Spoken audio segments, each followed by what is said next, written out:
If you want to be drug-free, am I not wrong? Am I right? Yes. Okay. Now, I don't want anybody raising their hand during this presentation because it's happened, and I don't want to embarrass anybody, but we had one kid that said, oh, my uncle does drugs, my dad does drugs. We don't want to know that. That's something you talk to your counselor, your coach, your teacher in private. We don't want to put all your business in front of the other kids. We will talk to you, we'll deal with it then. So please don't do that in this class.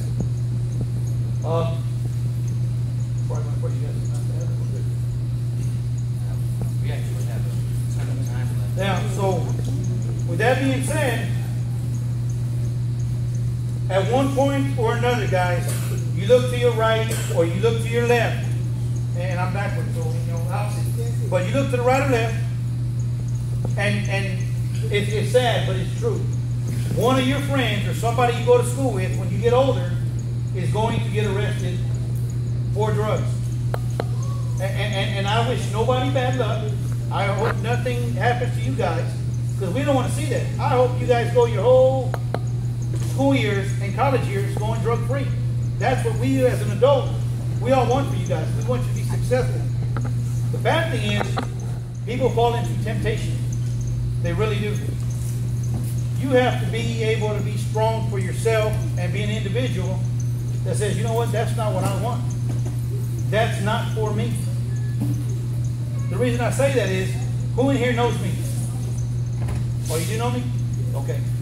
You know Officer Gerald, anybody? Y'all know Officer Gerald? Okay, cool. Well, you can come over here. Yeah, that's all right. You know, you just saw us in a store, another school, or whatever, right? Okay. Now, you know I'm the police officer, and I'll use you because you raised your hand. What is your name, sir? Jordan. You guys know Jordan, right? If you're not his friend, you know who he is. Well, Jordan, he knows I'm the police officer, and I'm not going to do anything bad to you, right? So if I say, hey, Jordan, let me holler at you for a minute. I mean, without you getting in trouble with your teachers, can you come talk to me for a second?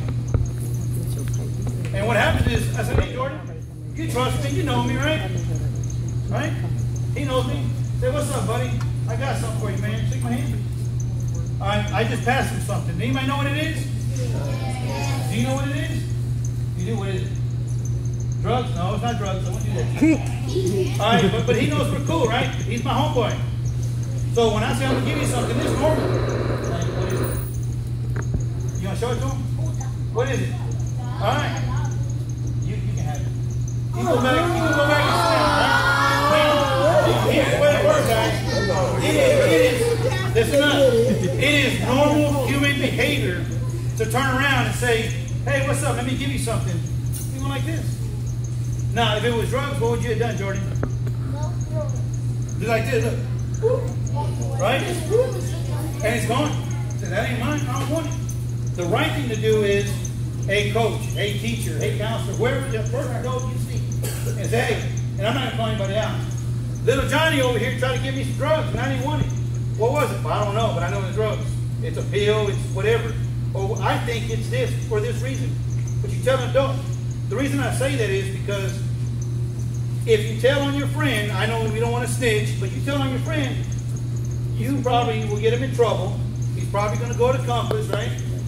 But you stop him from using that drug because we take it. Remember back when I said that roach spray stuff?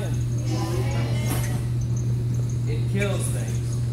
What's it going to do to your friend? No, very likely it can happen. It's not a matter of if, it's a matter of when. If people continue over the course of their life to use drugs, something bad is eventually going to happen. They're going to take too much, they're going to get a bad batch, and something is going to happen. Particularly with this roach spray stuff, this makes you stop breathing. It's just the way it happens. And it's sad because it's already out there and we've actually found it in schools of this group. Or this age group. The reason he tells you the roach spray, guys, is because I arrested a guy, and I'm not going to say what area, but it was near one of our elementary schools here in Aldine. And we got to talking. He, believe it or not, was a nice drug dealer. Okay, so we got to talking, and I said, your drug smells different. It's just something, it's not right. What's wrong with it? He goes, well, I don't care about you and you and you. All I care about is my money.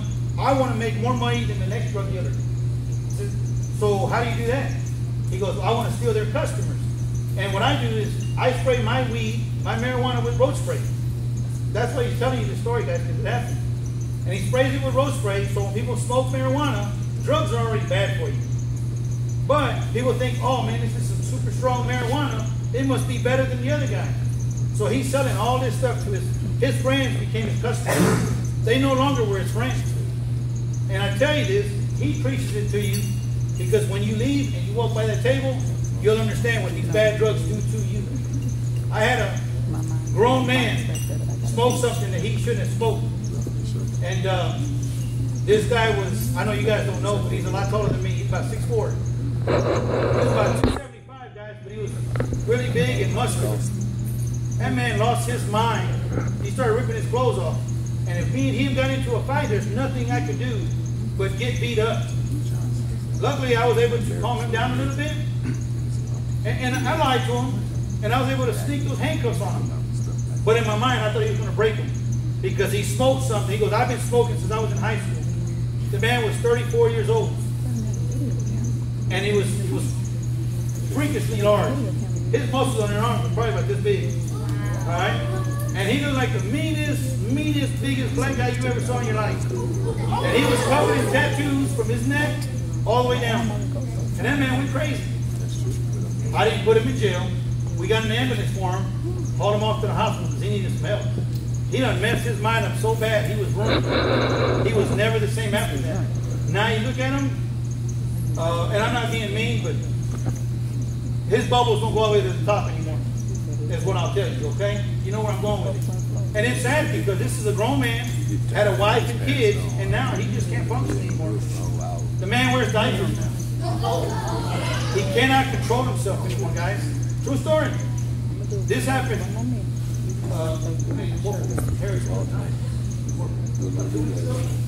About 2 weeks ago, this happened. So, true story. Over some bad drugs. He's been doing drugs his whole life. I don't want to see that for any of you guys. He doesn't either. We tell you this because we're not going to sugarcoat it, baby. We tell you how it is. You know, and of course, it's a PG-13 model. But we tell you guys, it is a bad deal. One time is all it takes to get hooked. One time is all it takes to get messed up and ruined. You may do it 100 times and never have a problem. Oh, it makes me feel good. But that one time, your life is not worth it, guys. And that goes back to making good decisions and bad decisions. Right now, everybody in this room, how old are you? 9. You're about 9 or 10 years old, most of you guys.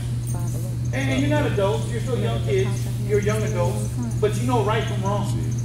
You have to make those decisions, guys. And if you make a bad one, we will help you. We will fix it as best we can. Just don't ever lie to us. Tell your teachers and tell your counselors. Some of you guys, I've noticed that in middle school and high school, you love your coaches. Boys or girls, it doesn't matter.